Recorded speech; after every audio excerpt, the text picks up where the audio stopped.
O programa Opinião de hoje vai falar sobre a questão afro no Brasil. Existe uma herança afro nos brasileiros, em todos nós. Nós somos o país mais afro fora da África.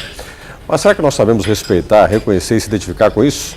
Eu vou conversar sobre o tema afro no Brasil com quem coordena a Semana Afro-Brasileira aqui em Maringá. Eu vou conversar com Marivânia de Araújo, que é doutora em Sociologia, mas é pesquisadora em Antropologia. Marivânia, muito obrigado por ter vindo aqui no Opinião. Prazer é meu, Gilson. E mais do que ninguém, você que estuda a questão afro-brasileira, nós temos um país que ele é afro. Ele é afro muito além da miscigenação étnica, ele é afro na cultura, nos hábitos alimentares, na nossa mesa, na nossa cor, tem muito da África. Mas é um país que não aprendeu a respeitar e se identificar com isso.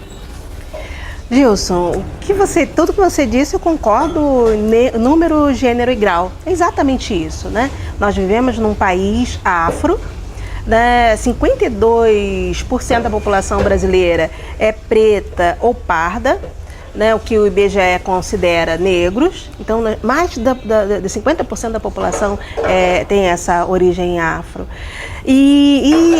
Repetindo as suas palavras, né? Está na cultura, está na alimentação, está no gestual, esse gestual tão brasileiro, né? Os africanos, se você for ver, os africanos também são assim, mas isso não é valorizado, né? A cultura negra, ela é valorizada no carnaval, no maracatu, em alguns momentos, né? O negro é visto no Brasil, apesar de estar desde praticamente o nascimento do Brasil, né?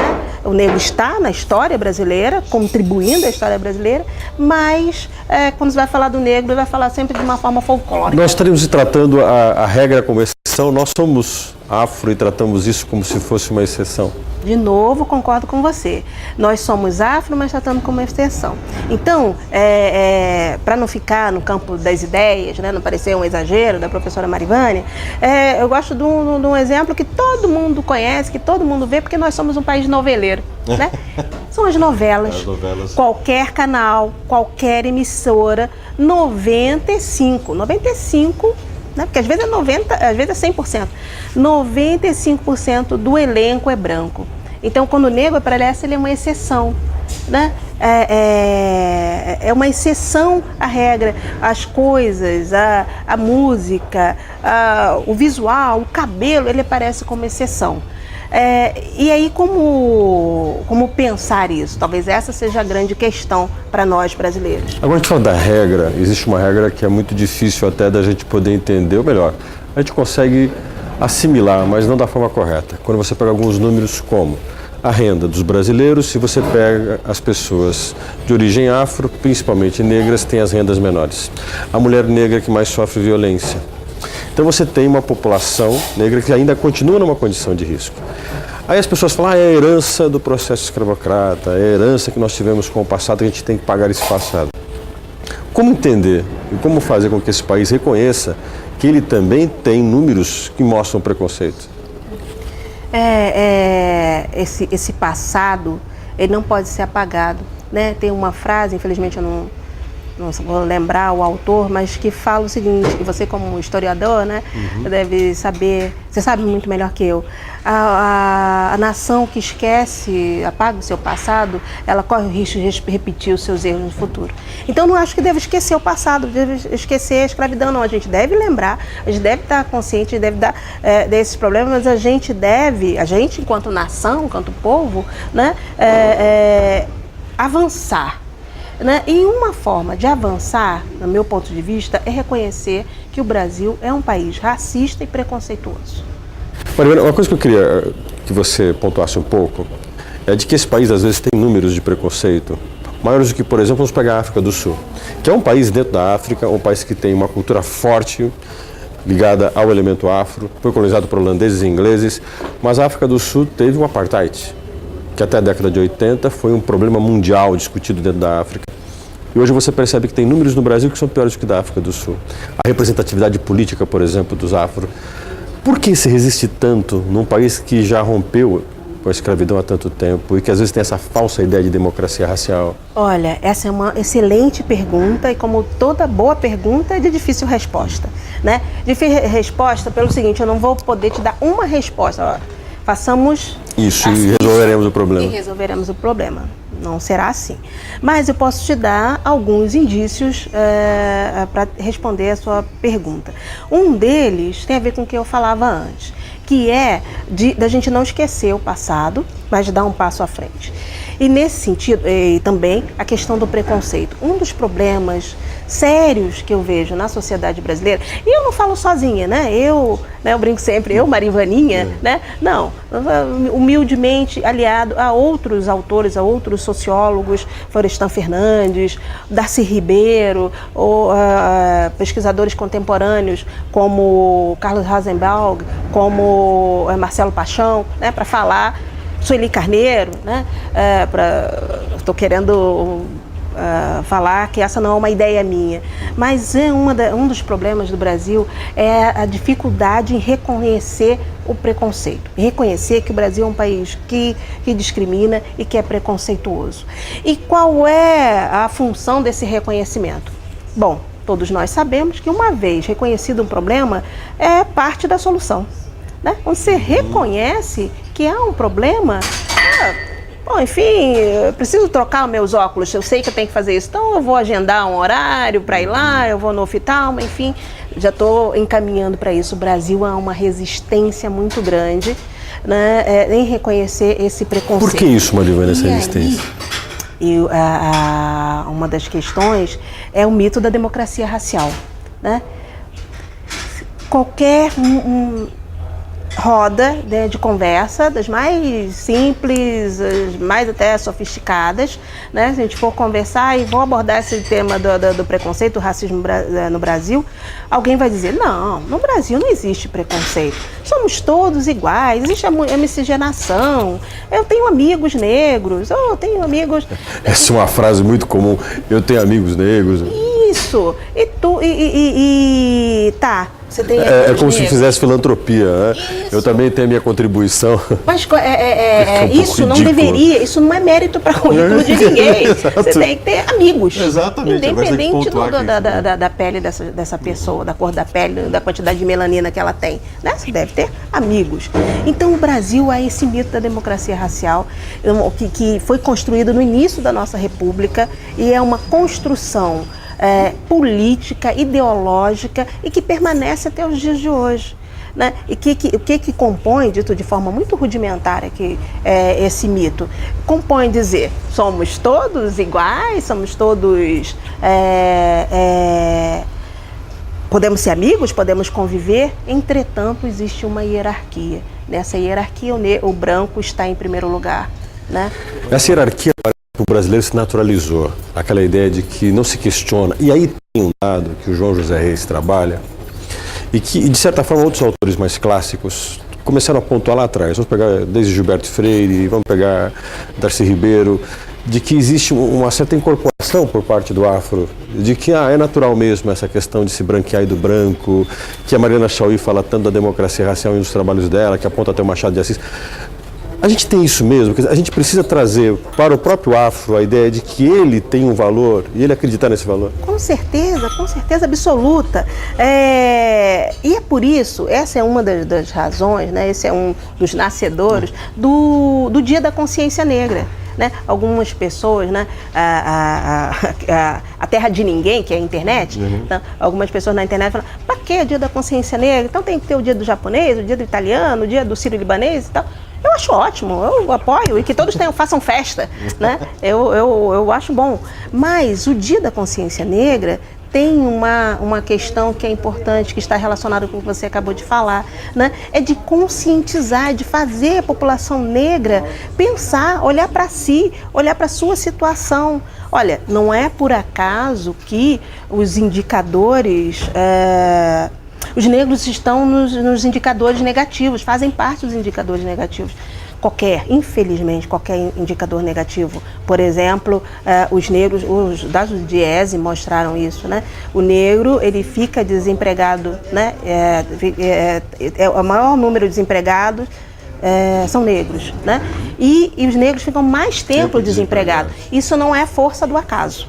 Não é por acaso que isso acontece, né? Então, isso significa dizer que mesmo negros, por exemplo, preparados, instruídos, qualificados, quando eles vão se apresentar, a tal da boa aparência aparece, né? Esse argumento da boa aparência. E esse argumento da boa aparência, ele está pautado também no mito da democracia racial, também está pautado no preconceito. Mas, voltando à sua questão, né?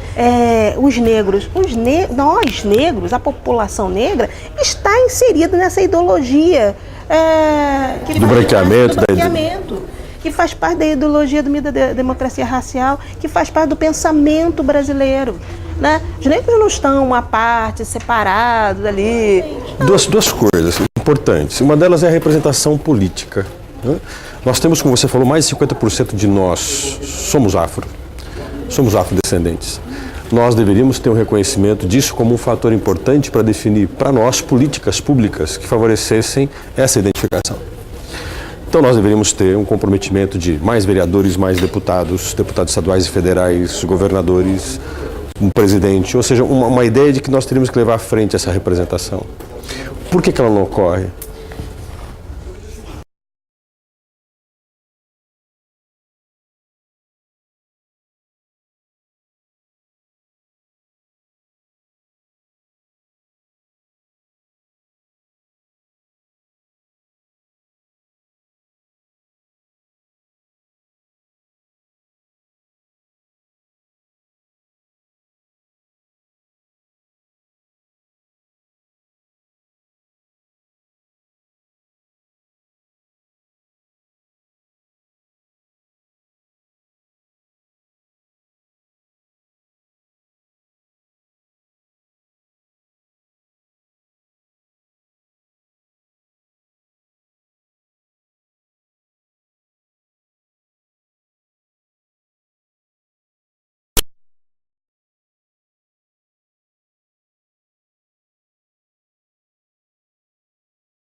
Fato que eu gostaria de ressaltar é que corrobora isso também é o fato da população negra estar inserida nessa ideologia do branqueamento e que não vê no negro um possível candidato. Ou seja, nós temos ainda nesse país, tem um dado engraçado, os afros votam no branco e você não tem... Se retroalimenta, então a gente tem uma dificuldade de ter candidatos negros, não candidatos, até a gente tem, mas de ter políticos negros, né, que vão agir pensando especificamente na população negra. Né? Por quê? Porque a população negra também tem uma dificuldade de votar em candidatos negros. Agora eu quero te fazer uma pergunta em 1 minuto para você responder. Eu não queria deixar de fazer. É uma dificuldade para mim. A questão é, a educação, a escola, os projetos de trazer história afro, literatura afro, cultura afro para a escola, é uma saída? É uma saída, eu busco sempre dar exemplos, né, para me fazer entender. Eu tenho uma filha pequena, filha de 4 anos, e na escola, na escolinha dela, eles fizeram uma aula ensinando e tal, trânsito, regra do trânsito. Atravessar na faixa, sinal vermelho, não falar no celular, ela tem 4 anos. E ela só atravessa na faixa, e ela não me deixa atender celular no que carro, bom. né? E entra no carro e já lembra do cinto. 4 anos. Então, e voltando para a nossa questão primeira, né? Nós temos uma lei, a Lei 10.639, né, a lei que fala da obrigatoriedade do ensino da história da África e da cultura afro-brasileira. Eu acho que isso é fundamental. Inserir uma outra perspectiva, outros ensinos. Olha, saber a história da Europa é bom, excelente. Saber a história do Brasil, excelente. Mas o mundo não é só Brasil e Europa, né? O mundo são 5 continentes, inclusive o continente africano, né? E que tanto influenciou a nossa história.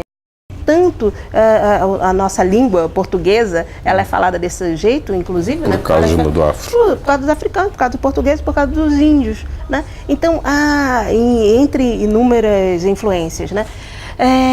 Então, a educação, ela é fundamental para que, aí a gente volta lá no início da nossa conversa, para que o negro não seja exceção.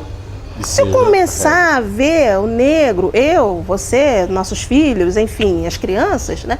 Vendo o negro, escutando histórias, escutando, por exemplo, que o negro... existiam grupos africanos que vieram para o Brasil que sabiam ler e escrever, né? Que existem outras línguas, que existem, enfim, né? Que existem contos, que existem fábulas, que existem música, enfim, existe muita coisa que a gente precisa aprender, que a gente deve aprender, tanto quanto a gente aprende na Europa.